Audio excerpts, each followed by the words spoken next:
He then gives the explanation of why we've been chosen. He says, Huwa ajtabakum.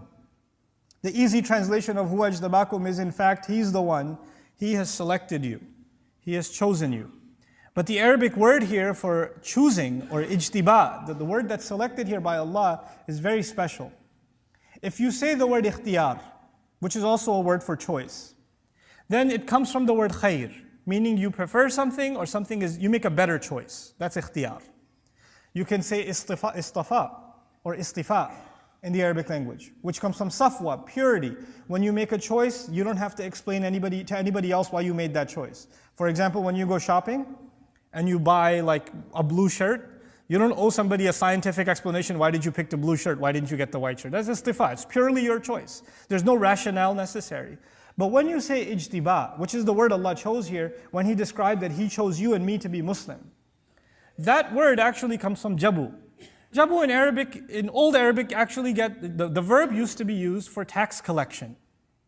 Back in the day, the people who made enough money owed taxes. Obviously, even now, you have to be above a certain level minimum income before you're qualified to be selected for tax collection. Ijtiba actually means to make a choice based on qualifications.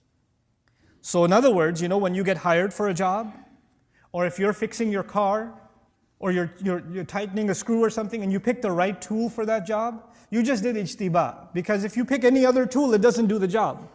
When you make the right choice for the right job, that is called ijtiba.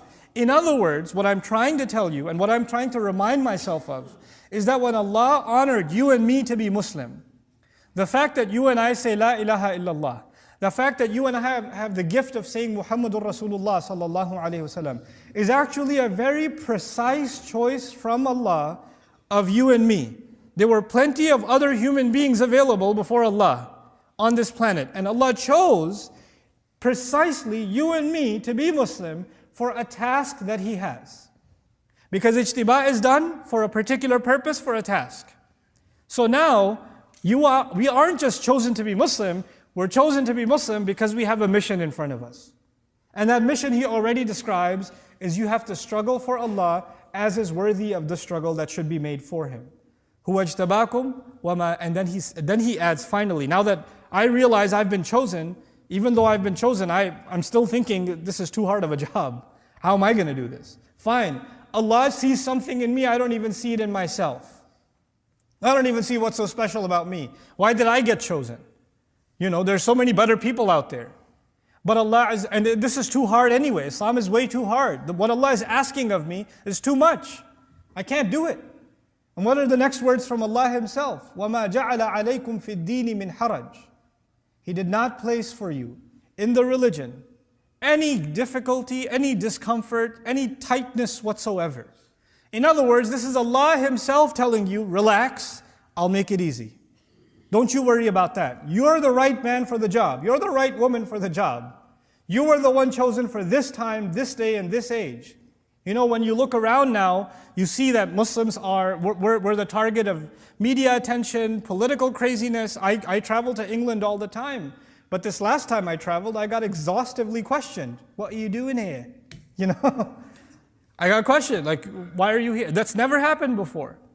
So things are becoming tougher and tougher for Muslims. They are, in many, many ways. But that's okay. You know what? Allah chose you and me to be born in this generation, in this day and age, knowing full well these are the trials we're going to have. And the best people qualified to struggle in these trials are the Muslims alive today. That's the choice of Allah. That's why you and I are taking a breath right now. If we didn't have a purpose for us, because He only creates for purpose. خَلَقَ السَّمَاوَاتِ وَالْأَرْضَ بِالْحَقِّ وَصَوَّرَكُمْ. He created the skies and the earth with precise purpose and molded you. So He molded you and me and put us in this position because we have a purpose to serve.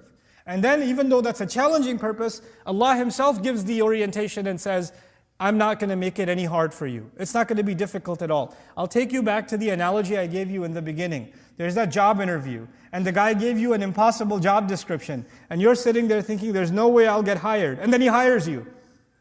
And your first thought is, I'm not qualified. And he says, relax, I know what I'm doing. I've been hiring for a long time. I see something in you. Even if you don't think you know, you'll learn pretty quickly. I know talent when I see it. So he's encouraging you and he's acknowledging you in a way that you didn't even think you saw in yourself. The other thing that's happening here is every Muslim is supposed to see value in themselves. No believer can think that they're useless before Allah, that they're pointless, that they're meaningless before Allah. They're worthless. They are worthy of Allah. They're worthy because Allah made a special choice of them. A special choice of them. Download our mobile applications or register on our official website to get access to exclusive content. Links given in description of video.